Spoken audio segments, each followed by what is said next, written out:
After what seems like forever, we finally got an update from HBO on what will be the first Game of Thrones spin-off, or if you ask George, successor show, and I think they made a really good pick.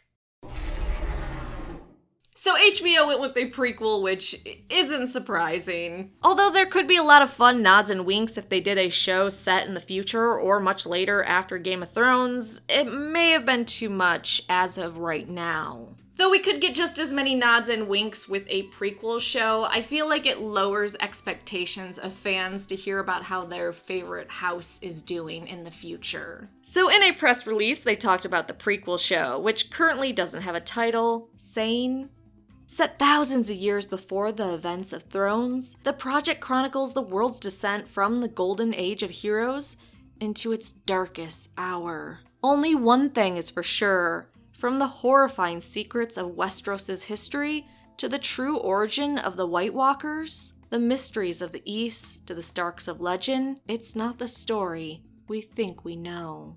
I have to say, this is probably one of the most exciting time periods HBO could have gone with.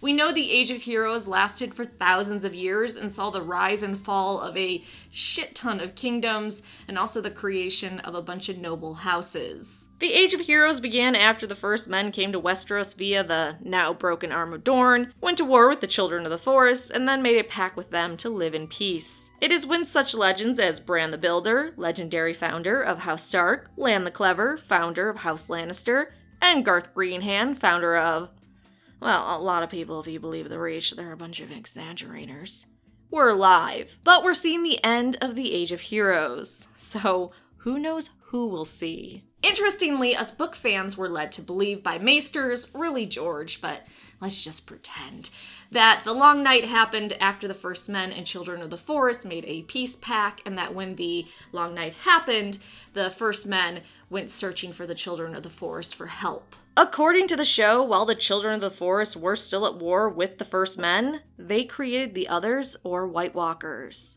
Or so we think. Perhaps they created them after the pact, fearing the First Men would rise against them again, as insurance. But since we're not staying in this golden age, we're seeing the descent of it, meaning we're going to see the end of the Age of Heroes and the beginning of the Long Night, or hell, maybe all of the Long Night.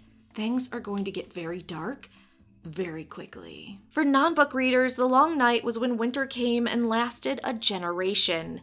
Children were born, grew into adulthood, and died without ever seeing spring. If we believe the tales, they never even saw the light of day because the winter was so intense. And this just wasn't in Westeros, but Essos as well, which is also hinted at in the tagline, the mysteries of the East. And because I never get to read this, here's a taste of the Long Night via Old Nan. Oh, sweet summer child.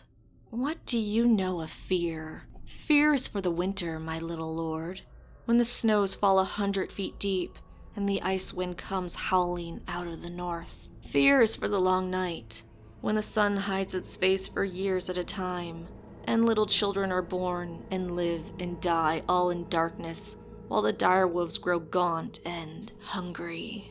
And the White Walkers move through the woods. Thousands and thousands of years ago, a winter fell that was so cold and hard and endless beyond all memory of man. There came a night that lasted a generation, and kings shivered and died in their castles, even as the swineherds in their hovels. Women smothered their children rather than see them starve, and cried, and felt their tears freeze on their cheeks. In that darkness, the others came for the first time. They were cold things, dead things, that hated iron and fire and the touch of the sun, and every creature with hot blood in its veins. They swept over holdfasts and cities and kingdoms, felled heroes and armies by the score, riding their pale dead horses and leading hosts of the slain. All the swords of men could not stay their advance, and even maidens and suckling babes found no pity in them. They hunted the maids through frozen forests and fed their dead servants on the flesh of human children. Now these were the days before the Andals came, and long before the women fled across the narrow sea from the cities of the Rhoyne. And the 100 kingdoms of those times were the kingdoms of the first men, who had taken these lands from the children of the forest. Yet here and there in the fastness of the woods, the children still lived in their wooden cities and hollow hills, and the faces in the trees kept watch. So as cold and death filled the earth, the last hero determined to seek out the children in hopes that their ancient magics could win back what armies of men had lost. He set out into the dead lands with a sword, a horse, a dog, and a dozen companions. For years he searched until he despaired of ever finding the children of the forest in their secret cities. One by one his friends died, and his horse, and finally even his dog, and his sword froze so hard the blade snapped when he tried to use it. And the others smelled the hot blood in him and came silent on his trail, stalking him with packs of pale white spiders as big as hounds. Yeah, a show about the long night and how it happened and how our hero stopped it is just going to be amazing. And we know in our own history from long ago, things get exaggerated, so perhaps it's the same thing. The numbers were exaggerated. So maybe we do have a hero or a group of heroes that were alive during the Age of Heroes and then also alive during the Long Night and also stopped it while they weren't, super old or dead and had to pass it on to a new generation. I really hope the whole generation dying in dark thing is an exaggeration, because that's pretty fucked. But before I get too excited about this story, we have to keep in mind just the pilot has been ordered, so it isn't guaranteed that it will be a series. A lot of pilots are ordered to never see the light of day or become an actual full series. But I have faith that HBO is ordering a pilot because they're pretty sure this one is the winner. And I'd also imagine they want to strike while Game of Thrones is hot. We know they wanted to get a move on with deciding the series so it can get into production before the main series is a distant memory. They're already going to struggle with lower numbers because it isn't the main series, but I think they can pull in enough viewers to make it very, very worth their while. What gets me even more excited is who's in charge of the prequel. Jane Goldman and George R.R. Martin. While we knew George had put his own idea for a successor show out there, I was worried they wouldn't go for it. I'm personally very happy that George in some way is helping, and the story is one partially written by him. Though on the other hand, we are going to get entitled people screaming now that how dare George work on this instead of being chained to his desk and working on The Winds of Winter. Cue temper tantrums and them screaming about how they're entitled to that book, which is just going to be a joy to listen to and read, and definitely doesn't make me feel like humans are just selfish pieces of shit. But I guess those people will be happy to know that Jane is credited as the teleplay writer of the pilot and is the showrunner, so George will probably just advise, which is something he's good at from his track record. And if you don't know Jane helped write movies such as X-Men First Class, Kick-Ass, and Kingsman. And she's writing the screenplay for the live-action Little Mermaid play, so she's already an A+ in my book. And we can expect lots of humor and gore from her. She confirmed in an interview where she talked about how she was having tons of fun making stuff up for her Game of Thrones spin-off show, that it would be remiss of her to not add in gore and humor, which she loves. I mean, if you're doing The Long Night, it's kind of hard to avoid gore, especially if we finally get those ice spiders. Showrunners for Game of Thrones, David and Dan, will not be involved with any successor shows, despite heads at HBO expressing their disappointment over that. However, they're heading towards that sweet, sweet Star Wars money, and they've been with Game of Thrones for a really long time.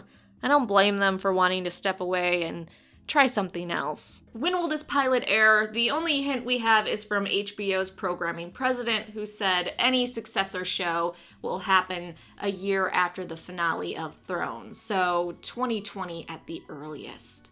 Also, this could be the only successor show we get. If we look back at what the programming president for HBO has said, he's leaning towards one to ensure quality and its success. Last year, I reported this quote from Casey on the successor shows. I think that is probably unlikely. This show is very special. I'm not looking to have as many as possible. My sense right now is we would be very lucky if one of the 4 rises to the level that we have set. Now, theoretically, what if they're all great? That's a high-class problem that I'll solve when it comes to that. But knowing what we know about the development process, that's why we wanted to increase our odds. But I do not see a scenario where we have more than one.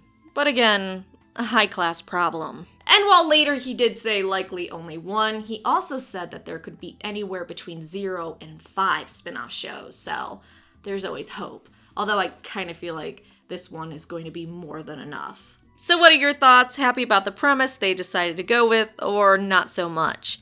Pissed George is doing other things besides what you want him to do? Should we light the torches and get our pitchforks out and shame an elderly man? I'm always all for that. Let me know your thoughts in the comment section down below. And I probably won't read them for a while because it's the weekend and I have to clean my entire fucking house. I'll bring the torches.